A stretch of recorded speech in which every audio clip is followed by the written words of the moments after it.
Hello everyone, welcome back to another episode of Parts Talk. Thank you for joining me. I appreciate each and every one of you. Government is forcing new electric vehicle mandates and new rules.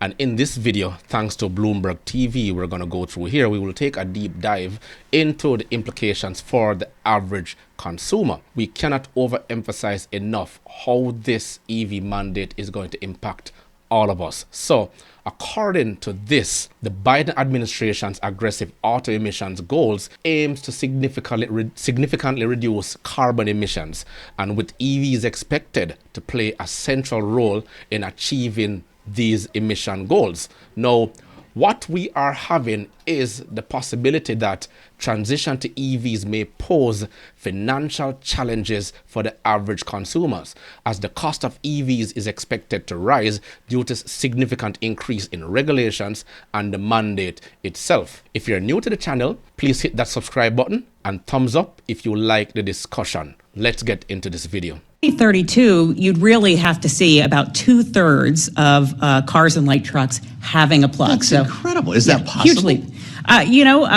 Adoption is increasing still, despite some gloomy headlines out of the fourth quarter last year. More of these cars are being sold even than conventional cars right now. The increase, rather, in sales is higher than the increase for conventional cars. Yeah. There's a lot of enthusiasm from some quarters for EVs that are going to get cheaper as battery prices come down. Okay. So there's a lot of enthusiasm in some quarters. Of course, there's a lot of people who are concerned about these rules and say they're a de facto cheaper would EV mandate. unlock a lot, right? That's the first thing you hear. Maybe after range, to your point, people have concerns about the charging network, but it's the cost that it's a high barrier to entry. So obviously the administration is trying to do that. I'm fascinated by the reaction by automakers. Clearly this is not the type of thing they want to hear, but they were applauding the addition of hybrids, which seems like a very important part of this story. We've actually seen hybrids outselling EVs recently in terms of what people are comfortable buying.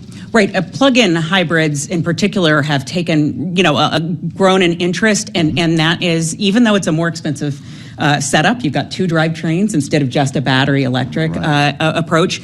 They're clearly positive for consumers who are worried about range, who are worried about finding that next charging station. And so obviously Detroit and the automakers really wanted this flexibility, and they got it. They got a final rule that was easier to comply with than the initial proposal. And that was But the thing is, what they were supposed to be doing is looking at the reduction in emission instead of just going full out mandate that no more gas-powered vehicles after 2035. And the reason why hybrid vehicles are selling as much more, because people still get to enjoy the best of both worlds and not to be worried about range anxieties. And we cannot overemphasize the fact and concerns over the current infrastructure's ability to support the charging needs of EVs. For instance, just ask Hertz, who decided to dump over 20,000 of their EVs from their entire fleet, as the limited progress in building charging stations despite the billions allocated for this particular purpose. And manufacturers like Toyota and Honda has ramped up their models in terms of eliminating straight gas-powered vehicles, and all their models coming off the production line are directly hybrid vehicles. So the uncertainties surrounding the future elections and the potential policy shifts may contribute to the consumer apprehension with the potential increase in taxes and fuel prices. And the increase in fuel prices are now upon us. So people are looking at alternative ways instead of being discomfort by using a battery electric vehicles and achieving range anxiety, which a lot of us are right now anticipating. Let's continue. It's a healthy round of lobbying. How did they get it done? I think the fact that the United Auto Workers striked last year and made clear that they were concerned about the pace of the transition. Sure, yeah. That was a factor here. For the EPA, getting the automakers on board. To be sure, they're concerned. They think this is a challenge. A lot has to go right. Mm-hmm. But getting automakers to at least, clap a little bit means that these rules are more durable. They're more likely to not get a challenge from the auto industry and to withstand the test of time. Because we're talking about them changing their lineups, essentially, right? This is, if you're going to essentially force consumers to buy EVs, you need to stop selling cars with gas engines. Right. If you can have gas models clearly under this rule, but Just you're going to many have fewer. to offset. Exactly. And the concern that opponents raise is that means those cars are going to be more expensive. They're going to be harder to find. And in some areas of the country, they may be what you really need, certainly over the next few years. Is this coupled with enhancements maybe from the infrastructure law to extend and make the charging network more continuous? Right. We are. Charging network is in of a conversation by itself because the challenges and change are now a constant. And what we did was lack the proactive planning, which should be essential for consumers to transition to EVs. And the potential energy supply will have limitations because I don't think currently are we upgrading the grid to have all these EVs running around. These mandates, they're expected to drive up vehicle costs significantly, and with the average loss on every EV sold ranging from between $6,000 to up to $40,000.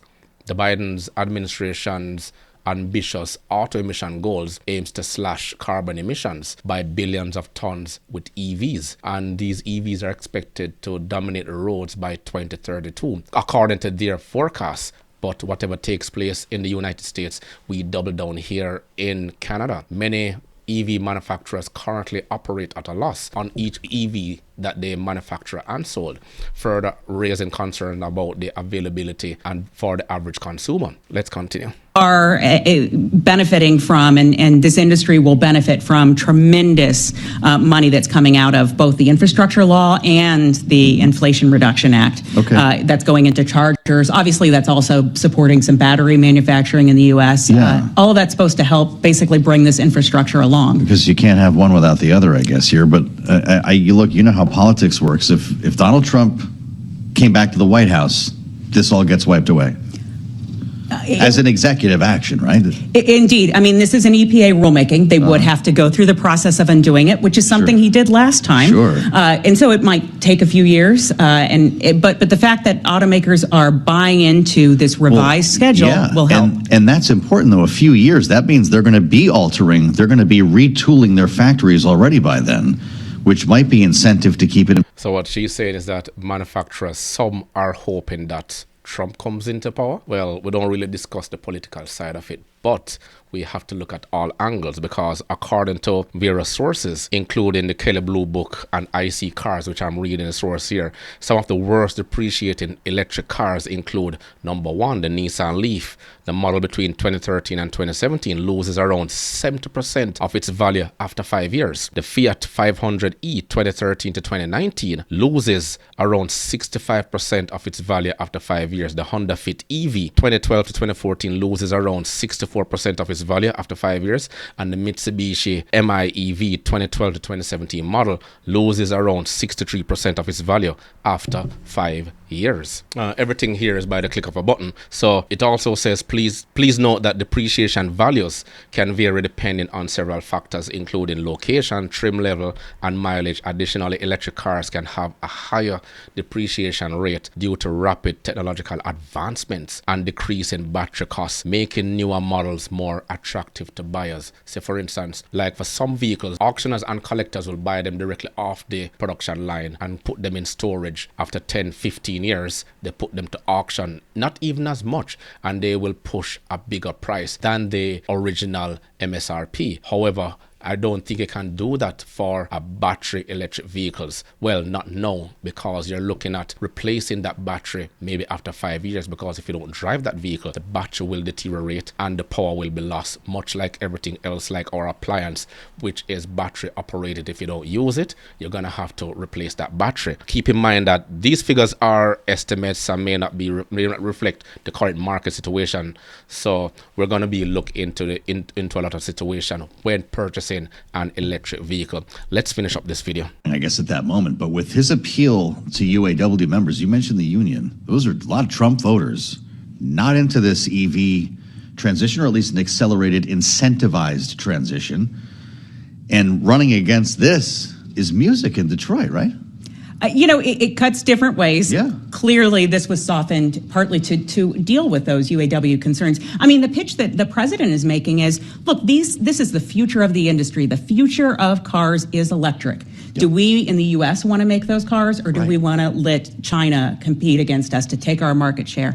And so that's the compelling argument that the president is trying to advance and went over Detroit with. As policymakers push for stricter regulations and incentives to promote EVs, consumers may face the pressure to shift away from the traditional gas-powered vehicles. Consumer concerns are not being addressed. And this is why I try to overemphasize the need for us to be aware of what is taking place in the market. People don't usually get involved unless it affects them directly. And that is why it is important for us to sometimes go there, find out exactly what is going on, read up on your community digest, get involved in the news, read alternate news if you can, not only just mainstream news, and get involved in the discussion depending on what niche you're in. Policymakers, policy guidelines and regulation, it affects all of us.